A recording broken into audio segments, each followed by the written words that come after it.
So what landscape design trends do you need to know for 2022? Well, let's find out. I'm Justin Fox. I'm Nate Fox, and we're brothers. And we're landscape designers passionate about creating amazing landscapes just like this.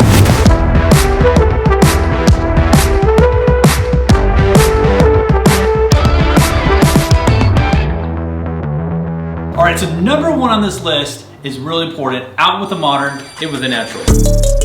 A little cheesy, but regardless, let's jump in because it's true. It's not something you're gonna see as much in 2022. And it's something that we're seeing a lot of is bringing back more natural elements. And what do you even think is causing that? I just think that it's people trying to return back to nature. Totally. Even the words around this movement, we're using the words organic, botanic. These are really the direction that we're going in 2022. Boxy, edgy, black and white is just not as important as it used to be because people want to feel connected with their surroundings and nature. And it's just really cool to see this new trend come to life because there's a peace and tranquility comes when you are bringing nature into the yard. Number two is in incorporating wood into your designs. This is something we're using in almost every project now. Wood on some level. What are some areas we put wood recently? I mean, we've done some with like really cool like curved patio covers with like wood slats inserted, or even like just that one we did with the floating shelves over at that project.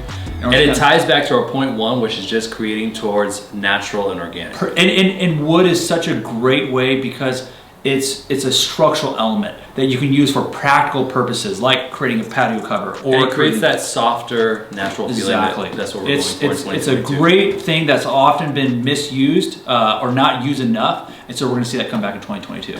Okay, so number three, color tones. What we're gonna see in 2022 is a lot of tans, whites, off-whites, and even a mixture of some green tones is going to be really common, and we've been inserting that a lot. And I would say it's a contrast because I think for the last 5 years it's been very much in the gray scale. Everything was gray, veering off to black, and now we're just kind of steering away from that altogether. Once again, we're looking for softer, natural colors. Okay, so this one is so good, we didn't want to leave this out. So this is a bonus one. This one you don't want to miss. It's minimalism. Less is more. And what we're really trying to do is just strip things down. Whereas before, we had a lot of approach, I would say, of a club, an amusement park, so much going on. And now we're stripping it down and just making really calm, peaceful spaces that have a lot of openness to them. All right, so now that we gave you that bonus one, let's go back to the list. So number four is all about creative lighting techniques. And we're talking about putting lights where you typically wouldn't think that they belong. Exactly, like there's opportunities now, especially with all the LED lights out there, where you can insert an LED light bar inside stone. It's amazing where you can put these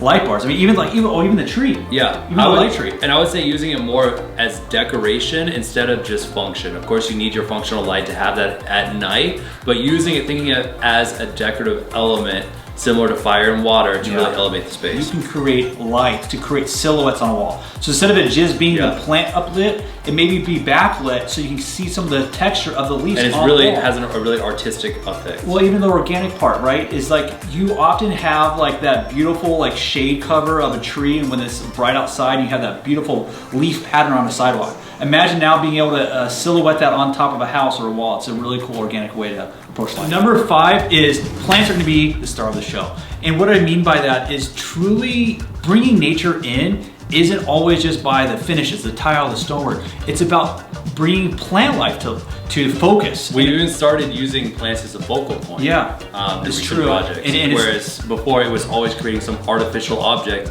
and now always connecting the landscape back to nature. And when we say star of the show, it's also just kind of setting that plant apart, whether it's in a pot or whether it's something that stands alone on a planter with not much surrounding it.